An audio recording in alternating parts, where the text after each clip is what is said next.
yeah, the money that they spent. Take another look now and take some time for hemp. I don't cut trees for paper, cause it hurts the environment. Stop deforestation, yeah, it's time for hemp. Oh, an acre of hemp makes 20 barrels of oil. No need for pesticides to poison all our soil. People got no food, they got no clothes, they got no rent. Well, right now it's time for hemp. Thank you for taking time for hemp. I'm your host, Casper Leitch. Happy New Year. We are back from a long vacation, and this is our first week back. Those of you who started last week, well, more power to you. We had a lot to do here at the studio. We had a bud tasting contest that we had to tend to ourselves to, and we hope your New Year's was as nice as ours. It is Tuesday. And on Tuesdays, we celebrate all of our hardworking friends up in Canada, there in Canada, with our joint host, Kelly Kriston. Hey, Kelly, Happy New Year. Happy New Year, Casper. How was the big day for you? Did you go out with a big bang? No, it was exciting. I did it with a whipper. I sat and watched all the activities on TV and stayed safe at home with my two doggies. But I did keep an eye on what was going on in the marijuana movement, which led me to want to bring as our first guest of the year, because we took yesterday off, which was Monday, and as I said, it's a long holiday, Alan St. Pierre from Normal. And Alan, I want to thank you for taking time for hemp. My pleasure. How are you? Pretty excited about what we got to look forward to and thrilled about what we looked behind us. We've had a big year in 2014 on the marijuana front, and we got a lot of exciting things ahead of us. I don't even know where to begin, so I guess it's better to begin to cover the past and then move to what we anticipate to be an exciting future. What was your favorite events out of 2014 that just made you go, oh my God, we're going to be singing Kumbaya with the DEA in front of the Lincoln Memorial soon? Well, I'm not entirely sure what was going to put that vision in my head, but I think for me, of the many dozens, if not hundreds, of positive developments in 2014, it was probably hearing the president say in the first-person voice that he didn't think that marijuana was as dangerous as alcohol, at least as safe as it, and that, while it didn't change any laws, no fewer people were arrested because of that. That struck me as a major cultural touchstone to hear a president acknowledge marijuana is safer than alcohol. Especially the same president who, when we had all those signatures to see if we could get the question put before him, and the question about legalization was finally put before him, he kind of giggled, chucked it off as if he didn't think that would ever happen in his lifetime. Yep, well, certainly during his tenure, 4 states in the District of Columbia have moved towards legalization, and maybe by the time he concludes presidency in 2016, a number of states, including the most important one, California, may well have legalized marijuana by then. Well, you know, there are some people who say, well, it doesn't make any difference how many states legalize it. On the federal level, it's still against the law. And anytime the DEA wants to roll up their sleeves and move in the tanks, that's it. It's over with. That's true, that there is still this terrible gray area of the law, that there are these two parallel universes existing right next to each other, that at the state level, for all intents and purposes, looking at the math here, there are now 22 states in the District of Columbia that have medical marijuana laws, 17 states have decriminalized possession, and of course 4 states in D.C. have outright legalized it. So it's really a matter of acknowledging that we're moving away from prohibition and towards a regulated market. Well, and I know the DEA's office has also been making some positive statements, at least positive for the DEA, right? Mm-hmm. Yeah, well, they certainly acknowledge that marijuana legalization is incredibly popular today. They've acknowledged that there is problems with marijuana scheduling, that it's likely in time going to come down in schedule, and that means that it would certainly be researched and used more as a medicine, as a therapeutic. So there's no doubt there is this terrible disparity between a federal law still in place that about 55 to 60% of the public no longer supports. So what does that still leave the movement then? I mean, do we need to move with trepidation and fear, or can we just kind of like wipe the sweat off our brows and dance in the sunlight and know it's over? No, we certainly can't whistle by the graveyard here. What folks need to do is, where there have been reforms, is to fight to keep those reforms in place and to drive down over-taxation and over-regulation, at least from NORML's point of view, which represents consumers' point of view. We think the laws that are in place, while good compared to prohibition, are still too restrictive for responsible adult use. So where marijuana laws have reformed, activists need to dig in deeper and get those reforms greater and more institutionalized. In the other 46 states that still have to go from prohibition to reform, they've got plenty of work to do. So in 2015, we're looking at about 20 state legalization bills being introduced, an additional 30 decrim medical and industrial hemp bills introduced. The U.S. Congress itself will have at least 20 bills having to do with marijuana law reform. So that's legislatively what's going to be in play. We think that one state or more might finally break through legislatively. Of course, all the substantive reforms regarding legalization have happened because of direct voter initiatives on the ballot, whereas traditionally most laws come about by legislators voting for them and the governor or the president signing them into law. So we think that probably one or two New England states, Vermont, Maine, or Rhode Island, may be the first states to actually legalize marijuana legislatively this year. That's awesome. Now, I do hear you starting to make noise like you got a question, and so I'll let you ask after this one. My next one is hemp. How about the hemp reform, where we're able to grow it for paper, fiber, fuel, and create jobs? One could argue that 2015, compared to any of our lives in the previous 30 years, is the year of hemp. At least 2 or 3 states are growing legal hemp crops and being redistributed and value added to them domestically, meaning we don't have to import industrial hemp seeds or oils or stock or fodder from Canada or from the EU or China anymore. Kentucky, Colorado, and Washington states all had legal hemp crops harvested this year, and we expect Alaska and Oregon to join them this year because those states obviously legalized cannabis outright. And we're hoping that at least a couple of other states that have not legalized marijuana, and frankly probably don't have a strong prospect to do it, might move forward with industrial hemp. States like Indiana, Ohio, Illinois, Minnesota, Iowa, Wisconsin, all of these states are prime to pass industrial hemp bills.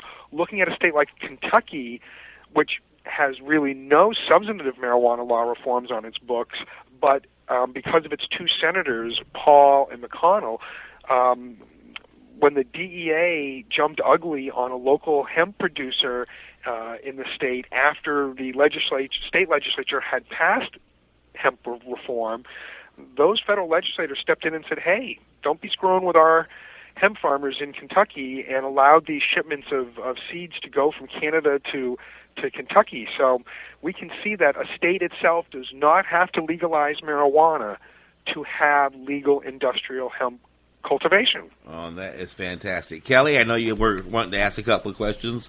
I'll pass it to you.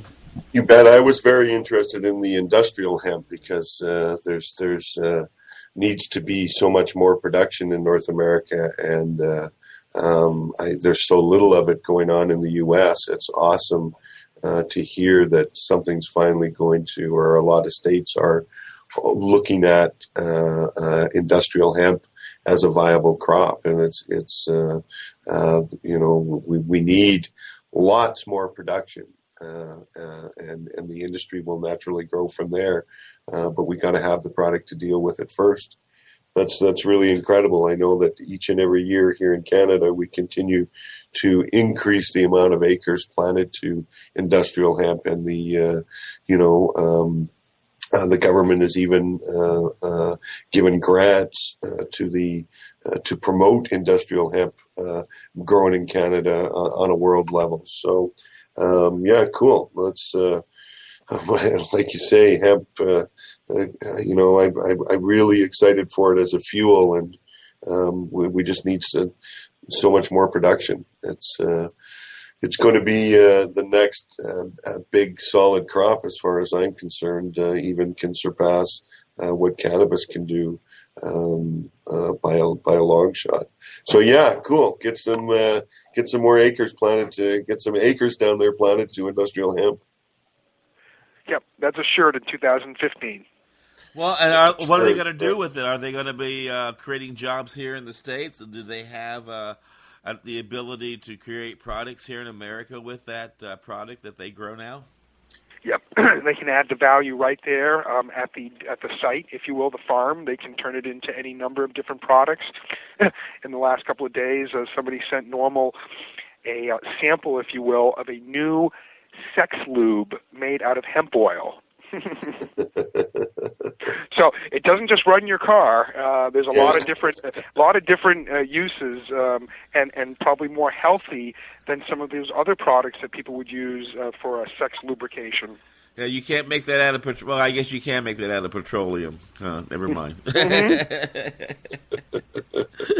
But with the government that we've got ahead of us, I think they're starting to recognize as politicians that getting on the hemp bandwagon can also help get them into office. I've seen a few polls here recently where people would be more likely to vote for a particular candidate if that candidate was on board with the ending of prohibition and the reintroduction of industrial hemp. Yep, if you're a politician today and you are girding against marijuana law reform, you are probably pissing up a hemp rope.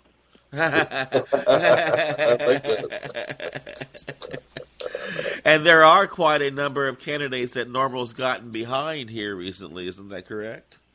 Yeah, the Normal PAC, the Political Action Committee, has never been busier.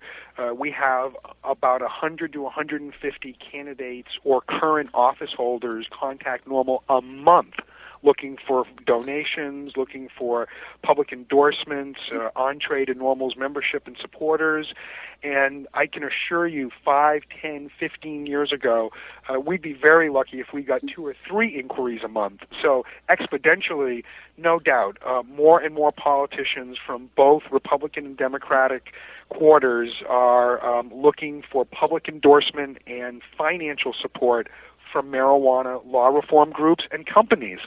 Well, unless I'm mistaken, there was even a time when you and Keith together would approach politicians and offer Normal support and maybe even offer a stipend of economic support, and they'd slam the door on you and told you they'd rather have partnership for a drug-free America. Go home.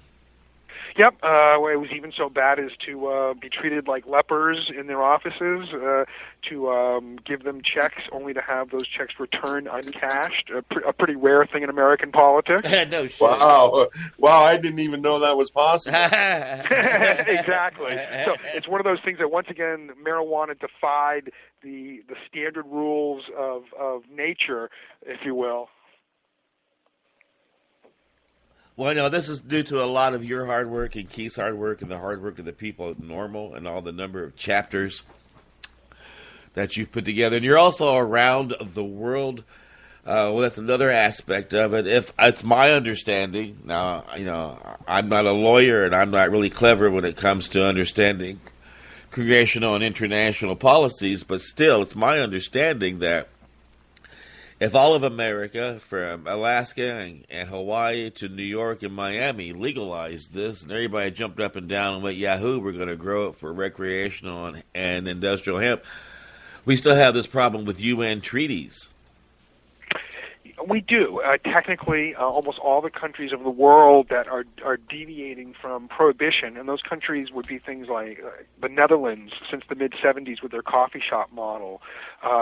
Frankly, the United States since the mid-1990s when Californians voted for medical marijuana, and hundreds, if not a few thousand, of these so-called medical marijuana dispensaries popped up, largely on the West Coast.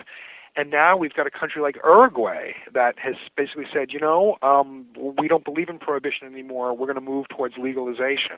And that has now encouraged countries like Jamaica, Costa Rica, Belize, Montserrat, and a whole bunch of others that are now turning to the UN and saying, we're responsible members to the organization, but our constituents, our citizens, no longer want marijuana prohibition. And under the 1961 Single Convention Treaty on Narcotics, countries can clearly deviate. And of course, we all know there's nothing the United Nations can do to a country that doesn't want to follow its particular treaties in this respect. I mean, no blue-helmeted soldiers are going to come into the United States or go to Uruguay or go into Amsterdam and try to stop these changes from happening. So the Brookings Institution put out a big paper a couple of months ago indicating that, yes, there are these international treaties,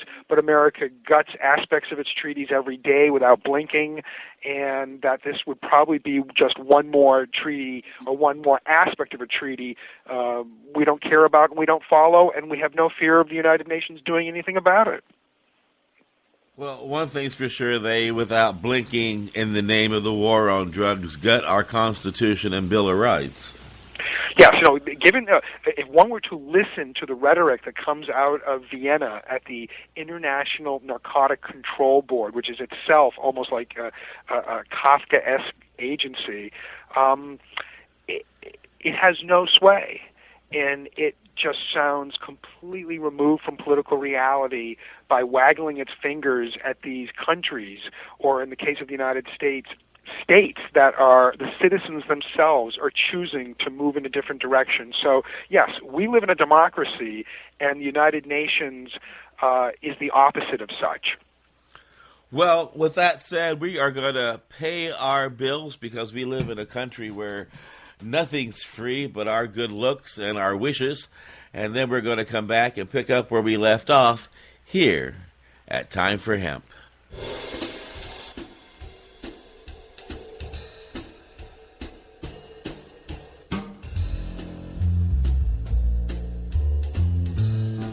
You are listening to the Time for Hemp Global Broadcasting Network.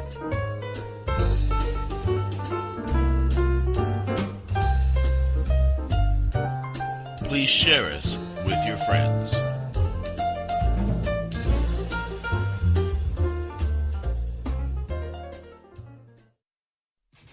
Serious Seeds is your source for quality cannabis and sativa seeds. Serious Seeds are the creators of legendary strains like AK-47, Bubblegum, Chronic, Cali Mist, and White Russian. The AK-47 is probably the most awarded strain on the planet. The high THC content of AK-47 makes it the perfect medical strain for patients seeking quick pain relief. Cali Mist is an almost pure sativa. Female medical cannabis patients have reported that this strain helps relieve menstrual cramps. Serious Seeds just acquired another Dutch high-quality seed bank, Magus Genetics. From now on, Serious Seeds can offer you even more award-winning strains. The fine folks at Serious Seeds strive to breed the best cannabis genetics that they can find, so patients can rely on the effectiveness of their medicine. Go to SeriousSeeds.com to grow your medicine.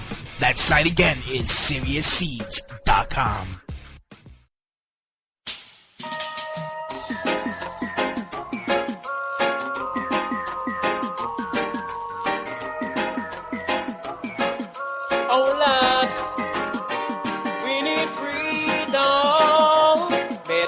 Come,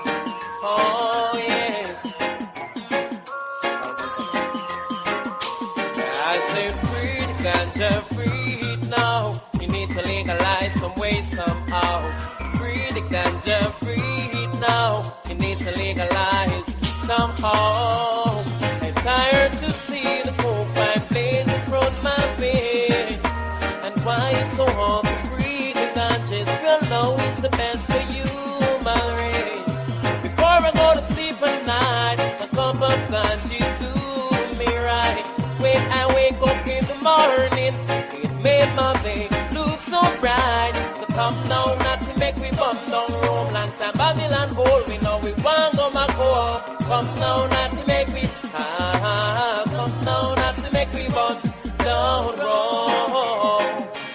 Alright. But I said free the ganja, free it now. You need to legalize some way somehow. Free the ganja, free it now. You need to legalize somehow. Not to legalize, need it, no.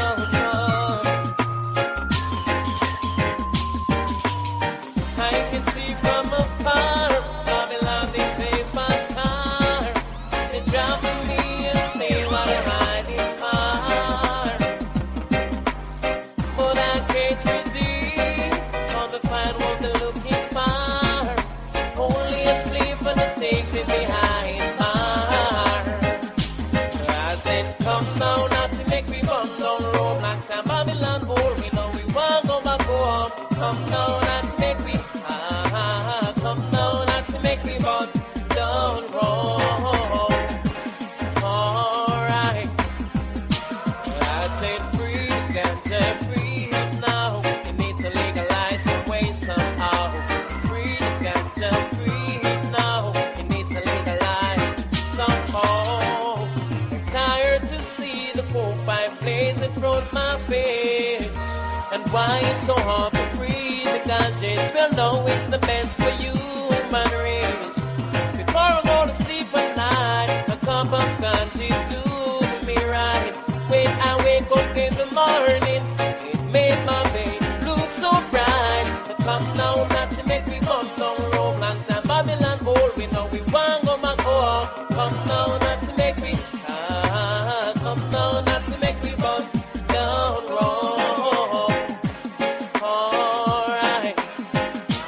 I say free the ganja, free it now. You need to legalize some way somehow.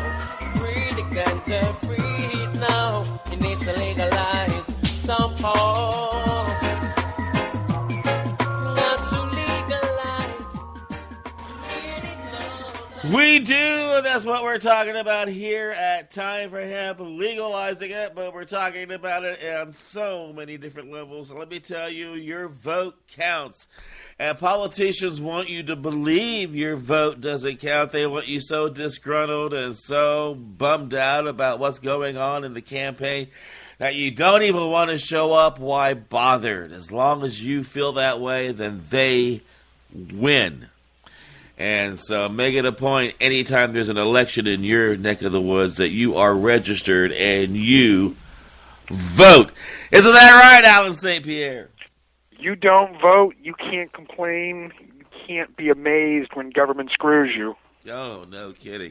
And my joint host, Kelly Kriston, don't they have the same attitude up there in Canada? Absolutely. Well, we have, unfortunately, that poor, barely over 50% of Canadians get out to vote.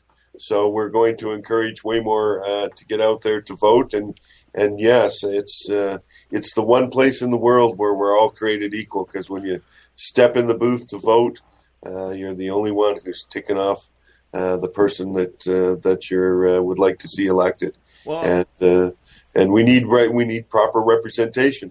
Another way my daddy always taught me to vote was to vote with your dollars. And I can certainly tell you, now, Alan, I'm sure you've got the numbers and a better understanding, but people are moving to these states where it's legal, and where it's legal, there is businesses and there's money changing hands and good golly, taxes for road repair. Alan, talk to us about that. Are people's eyes opening up? I got one question, because we all think about the extra income that's coming in. But what about money saved? Are there any stats on what that state has saved by not prosecuting people for cannabis offenses? There you go. Sure. Yeah, one has to think about this universally, about the monies government spends in its feckless enforcement of a failed prohibition versus the now monies coming in on taxes and regulation. No doubt that has to all be looked at in the cumulative. So on the first part of it, the revenue side, well over $100 million in taxes and fees have come in both Washington State and Colorado in the last year. This past 2 weeks ago, the state of Colorado announced a $5.7 million ad campaign that's largely directed to encouraging children not to use marijuana, which is fine. NORML's not keen on kids using marijuana. And here's the great irony. Those of us who go to Colorado and buy marijuana legally and pay about a 30% tax on it, we are the ones that are funding those ad campaigns now on TV. The government could have surely spent money over the last 40 years encouraging kids not to use marijuana, but they didn't. We, the marijuana consumers, are the ones now paying for the very ads that we all want to see on TV discouraging kids to use marijuana. So that's one side of it for sure, the revenue. But on the side of law enforcement no longer arresting, prosecuting, and incarcerating people, wow, those numbers are stark. In Washington State, for example, in one calendar year, they went from 11,500 arrests for marijuana down to 140. Woo! So that is a huge windfall savings for the local and state taxpayers of Washington, the fact that there's been such a massive reduction in people being drawn into the expensive criminal justice system for marijuana. And instead, those people are paying taxes into the system. Double. It's beautiful. Yeah, it's. I like I say, I often wonder about the statistics of what is saved, and not only in those people's lives, but which is huge, the benefit of that, and not having any criminal convictions for cannabis. But what about court time and just jail time, and astronomical, I don't know, transporting them, doing whatever, feeding them, housing them, et cetera, et cetera. The dollars have just got to add up immensely. Well, and another area that as prohibition fades and regulation and legalization take over are these gray areas like drug testing. And we've got a seminal case out of Colorado through the DISH network that is really going to help determine whether or not, if you're a legal patient or a adult, can you still be fired from your workplace for using marijuana outside of the work area, even though it's legal. And we don't have a decision yet on it, but it's going to be very important to cast in the direction about, making these marijuana laws have the same parity as alcohol. None of us would be fired for our jobs if we used marijuana if we used alcohol 2 or 3 days ago and then were tested today for it. But there are still hundreds of thousands of Americans who are subject to drug screening, even though there's no connection to at-work impairment. So we've got to have a system in place that looks similar to alcohol that we have for marijuana for drug testing employees.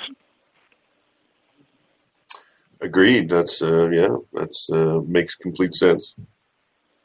Second Amendment in America, if you are a lawful patient, or for that matter, a legal consumer of cannabis, technically you've given up your Second Amendment rights. You can't buy a gun. You can't go out and buy ammunition. If you have an FID card, a federal identification card for firearms, if you did not tell the entity who provided you the card that you use marijuana, otherwise known as a Schedule I drug, you can't be issued a federal FID card. So this, too, creates a terrible conundrum in a gun-loving country like America.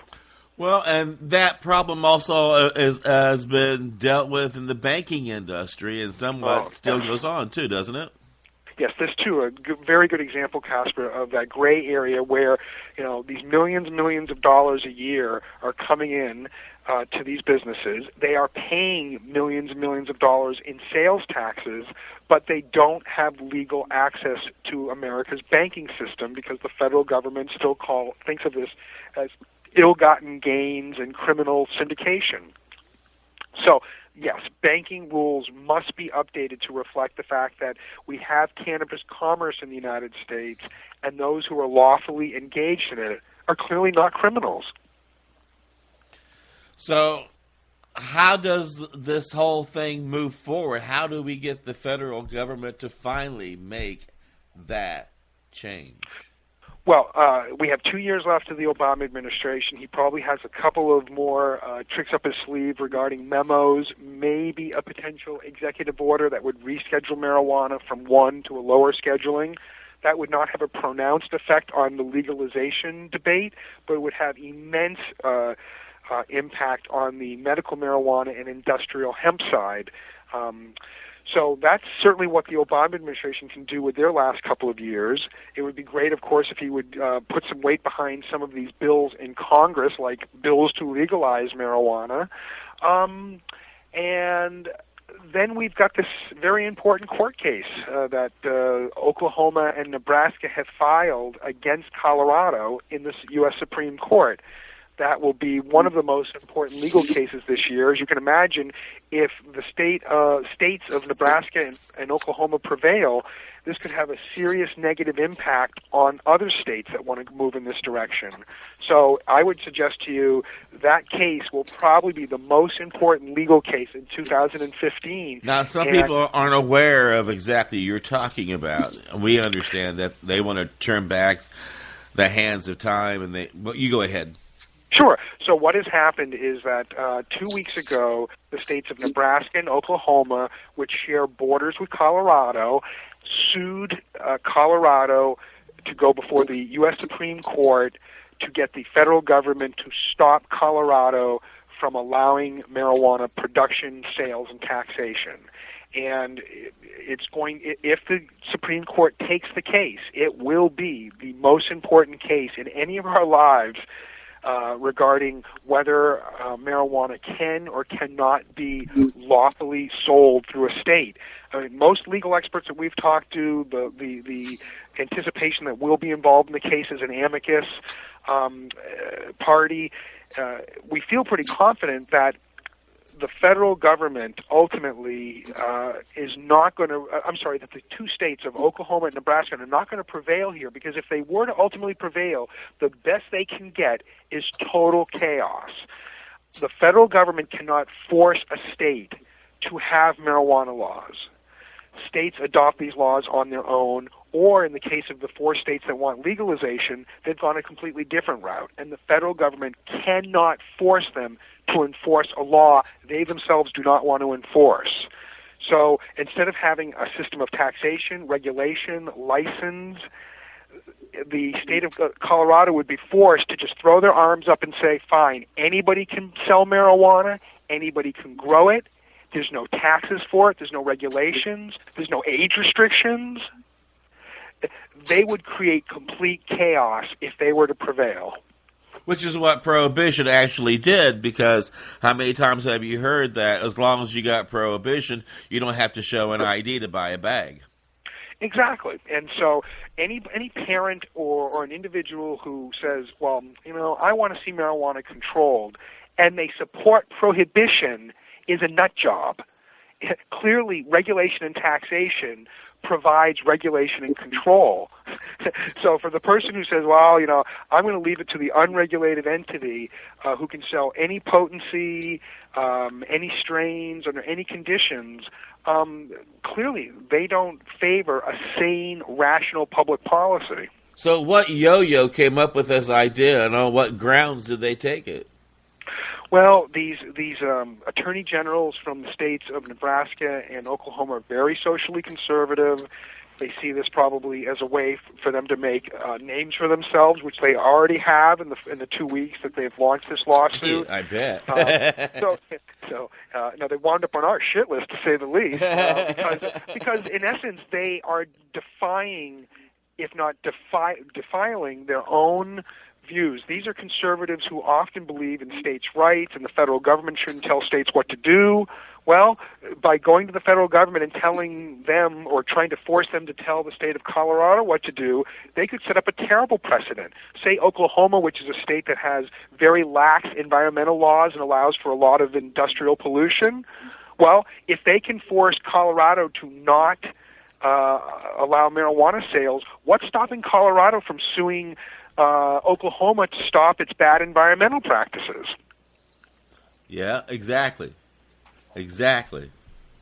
So beware what you reap what you sow in this world, and these attorneys, in trying to, in a frustrated left-handed way, stop a whole state and all of its citizens who democratically voted for a policy to retard it, does speak to an interesting inflection point in the history of marijuana law reform, in that we have these states that have moved in this direction, and now we have states trying to stop them. You think that somebody in their own home states would have stopped them from doing that? I can't believe that they had enough engine power behind them to even get it this far. Well, well, as it's turned out, it looks like they maybe did this a little bit off the reservation and not with the support of the body politic, if you will, because now there are fellow Republicans in the states of Oklahoma and Nebraska saying, what are you doing? If you succeed, you are going against these long-held Republican values of allowing states further autonomy away from the big bad federal government. So, by the way, what we're also talking about here, Casper, is a bigger civil war in the American Republican Party. The Republican Party, for most of my life, has been ruled by moralists, and they've been very successful with their so-called Southern strategy. But there's a bifurcation today. There are libertarians and business-leaning individuals who don't like where the old guard of the GOP has been going, and so we sort of revel from afar watching the GOP fight amongst themselves about whether they should be in favor of prohibition, which would seem really odd for people who claim that they are pro freedom, personal responsibility, free markets, free minds, they tell us, and yet would be trying to sue a state whose voters democratically voted to end a failed policy. So in some ways, you really just can't make this up. We did not anticipate that these two states would in some way give us this incredible opportunity to drive a wedge further in the Republican ranks, so that we can get more libertarian-leaning, pro-reform individuals to make an argument in the party that, no, we have to follow our rhetoric and follow our creed here and not sound like ridiculous hypocrites. No, and you're right. When I first read it, I thought it was out of The Onion. I thought this was I thought this is satire. This isn't really happening. And I read it a second time and went, wait a minute, these people are serious. Oh, yeah. So we'll find out in a couple of weeks if the Supreme Court takes the case.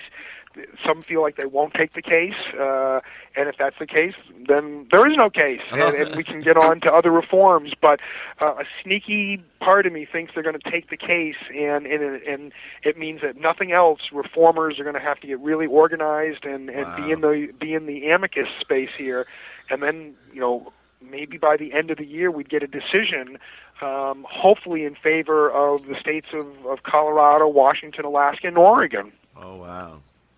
Well, one thing I'm in favor for is paying my bills, and I can't do that if I don't pay the bills with the commercial break. So we're going to take one right now and then pick up where we left off here at Time for Hemp.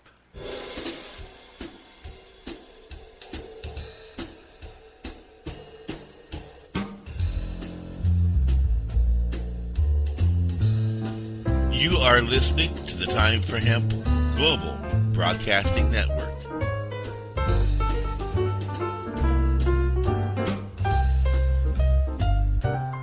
Please share us with your friends.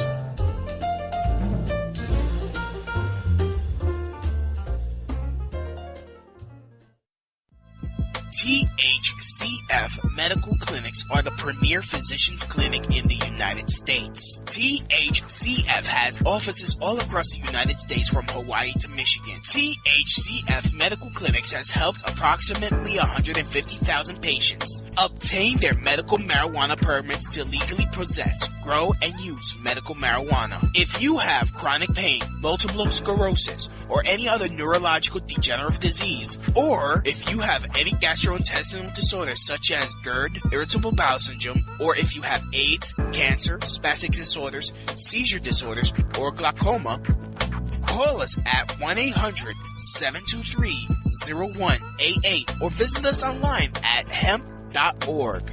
Again, the number is 1-800-723-0188 and the site is hemp.org.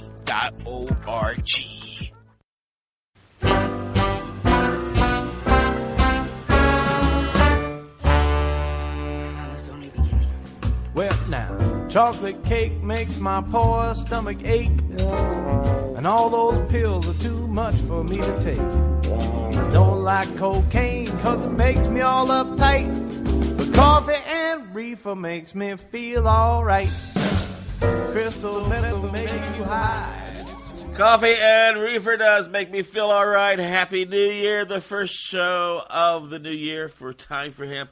Thank you for tuning in. Don't forget, we're no longer just a radio show. We are now 24 hours a day, 7 days a week. We got apps for your phone. You can find us in iTunes, iHeartRadio, Tumblr, SoundCloud, and, of course, at timeforhemp.com. And we want to talk about the gift that my joint host has for our audience here. And then when we come back from that, we want to pick up with the medical marijuana movement. I can tell you, Alan, that if you're a diabetic or if you have hemorrhoids, you don't have to show a card to your employer or to a cop for your medication. But we'll get to that in a minute. Because one thing you do have to do is either smoke it, take it in a brownie, or vaporize it. And Kelly, why don't you let our audience know about how they can vaporize their medication even if they don't have a lot of money to afford one of those big highfalutin vaporizers? You betcha. For any medical patient in anywhere in the world that you may be listening to this program, we actually give away a free vaporizer once a month to a medical patient, of course, that uses cannabis for whatever ailment it may be. Wherever you may be in the world. And we're looking for people who could never reasonably afford one. So maybe you're a veteran or you're on an old age pension or whatever the case may be, assisted income of some variety. These are the people we're looking for. And I know from my experience in the industry that they are many. And so we took on the idea of giving one away a month. We've been doing it for several years. So for those of you that are listening that are on assisted income and could never afford a quality vaporizer and would like to have one, or certainly if you are listening, you probably know somebody out there you can pass the information on to. It's extremely simple. All you have to do is send me an email to Kelly, Kelly, at kdkwholesale.ca. Tell us a little bit about yourself and, of course, return an address and all that kind of stuff. And a picture is always nice. And, we want to hear from as many people as we can because we certainly like giving them away. And it is 100% free. We actually pay to get it to you as well. And it's anywhere in the world. So, keep them coming in because we certainly love to give them away.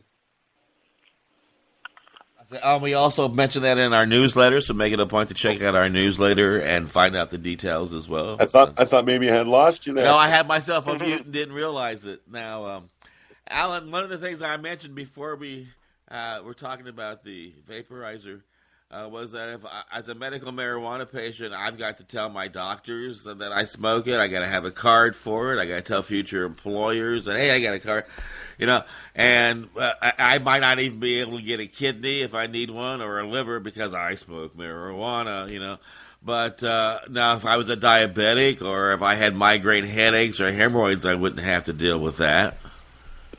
No, you wouldn't.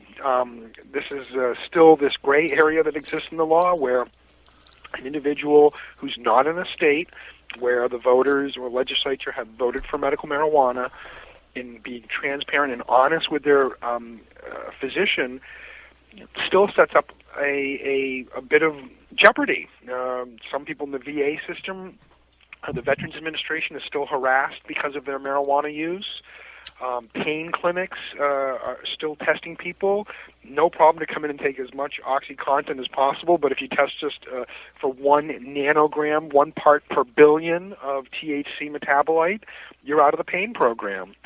So we all should be honest and transparent with our physicians. It's just unfortunate that prohibition makes that a lot harder.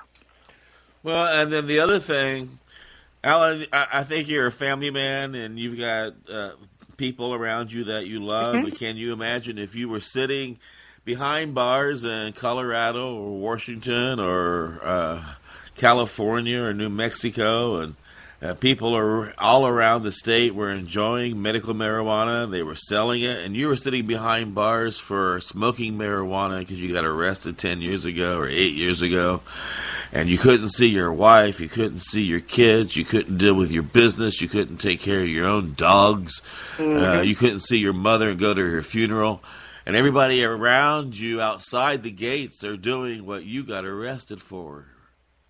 Why aren't you out? Why aren't you out?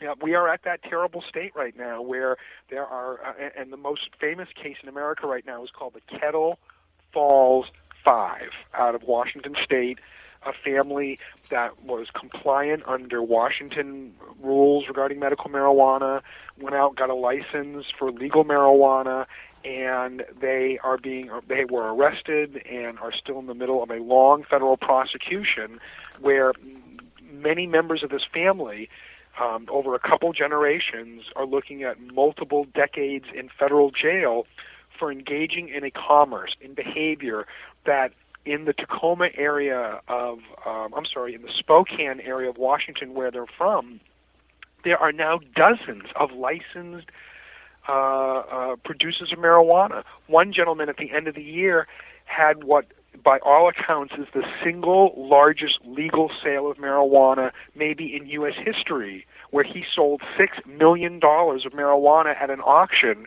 to other legal buyers. And yet this family is in this Kafka-esque trial where they're facing decades in jail for engaging in the exact same behavior that is now legal all around them. So what is becoming of that? That case, we hope, is going to be one of the first cases under the newly passed FAR Rohrabacher bill that passed Congress that is supposed to stop federal monies from being used to harass, arrest, or prosecute individuals who are otherwise compliant with state law. So we're hoping that that would be one of the first federal cases kicked because of the passage of this new law. Fantastic. Now, what do we do about the others who are sitting back there who aren't sitting on the fence like that, but who are actually behind the fence? What can we do?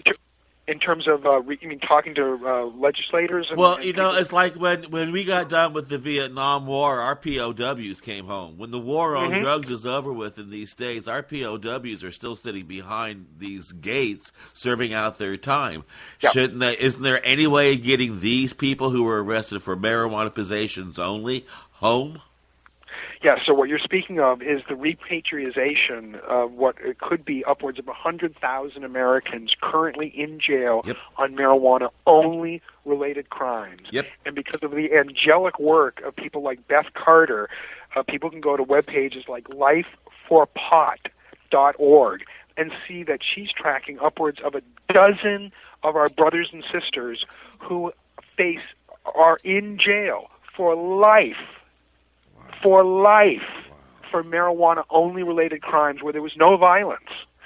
So sentencing reform, if you will, is clearly sort of the last hurrah when it comes to marijuana prohibition ending. It's one thing to change the laws. It's one thing to establish taxation and licensing schemes.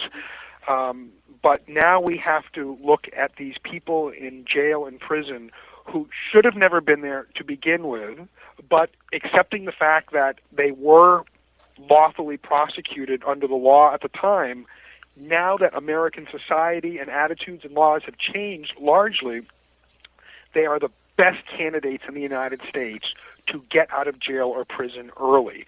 So, yes, nobody at NORML is going to forget the people that are rotting in jail who should have never been there, and it is a primary goal to get them out still. So we still have our hands full and quite a long ways to go, it sounds like, even though the tide's turning and we're kind of like winning. We still got to take a deep breath and roll up our sleeves and get our best muscles going forward, huh? Yeah, there's no way we can just rest on the laurels and not defend the ground already taken, if you will, as I just talked about earlier. So, there's no easing up here. Reform actually has to increase in the next couple of years, particularly passing legalization in states like California. I think it's safe to say if California does not vote to legalize marijuana, then we're not going to flip the country anytime soon. The North, Central, and South American continent is not going to move very quickly towards reform. Most of the European Union will not embrace reform. And conversely, the opposite. If this nation-state called California finally adopts legalization, I think it likely starts legalization across most of the Occidental world. And speaking specifically of Canada, the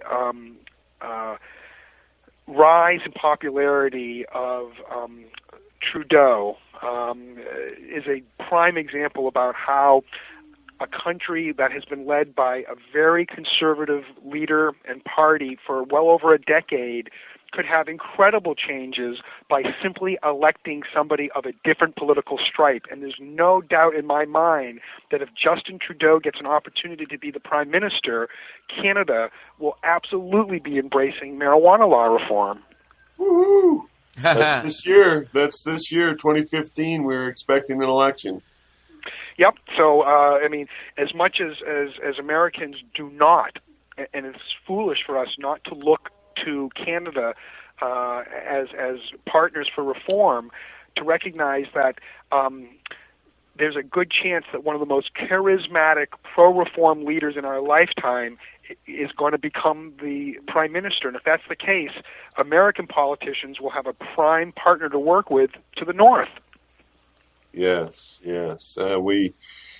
We're certainly hoping that this can happen, and I'll tell you, their support of cannabis in general and legalization really brought them a lot of support. It's amazing that one item, how Canadians feel, because I truly believe as an adult that the adult majority in Canada wants legalization, and it's going to play a big part in hopefully helping to elect Justin Trudeau, amongst other things, of course. But, it's actually a fairly large issue here, and it was nice of him to bring it to the forefront. And it's actually made the other political parties take a look backwards, even the Conservatives, because of the popularity they garnered for speaking out about legalizing cannabis. So, it's going to be very, very interesting. And coming from living in the most conservative part of the country, where we seem to elect conservative representatives just because they are progressive conservative and not of any other political ilk, is changing. And the stronghold that they have here in Alberta is going to also help push the Liberals into power. And I'm very confident and hopeful, but we'll have to see, of course. And I honestly believe if we get a little bit more of the voting public out to the stations, that we will have a real positive effect on that. And that is key. Get out and vote. Well, gentlemen, we are down to the last couple of minutes. We'll give a shout-out first to our guest, Alan St. Pierre. Shout-out to any events or URLs. Well, certainly NORML's webpage, norml.org, remains a central hub for anything having to do with cannabis, notably marijuana law reform. There are 160 chapters around the country and world. We have 600 lawyers involved with the organization that help people who have been harmed by prohibition or to advance its reforms. And as we turn to 2015, it's going to be an even busier and more productive year that we're incredibly excited to engage. And Kelly? Of course, for all you medical patients out there who'd like could use a free vaporizer, the email is Kelly, Kelly, at kdkwholesale.ca. Please don't be shy. It is 100% free, and we like doing it. And I want to remind everybody out there that, again, we are 24 hours a day, 7 days a week, and we have a team of people here who are working diligently to let the whole world know how important it is to take time for hemp. Look at all that money, yeah, the money that they spent. Take another look and spend some time for hemp. Don't cut trees for paper, 'cause it hurts the environment. Stop deforestation, yes, it's time for hemp. Whoa, an acre of hemp makes 20 bales of oil. No need for pesticides to poison all our soil. People got no food, they got no clothes, they got no rest. Well, time for help! Yeah!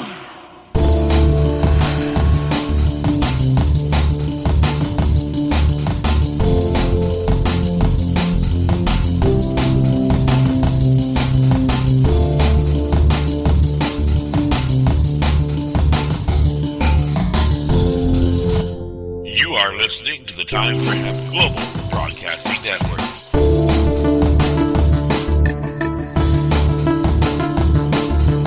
The only broadcasting network dedicated to ending the global war on drugs on iHeartRadio.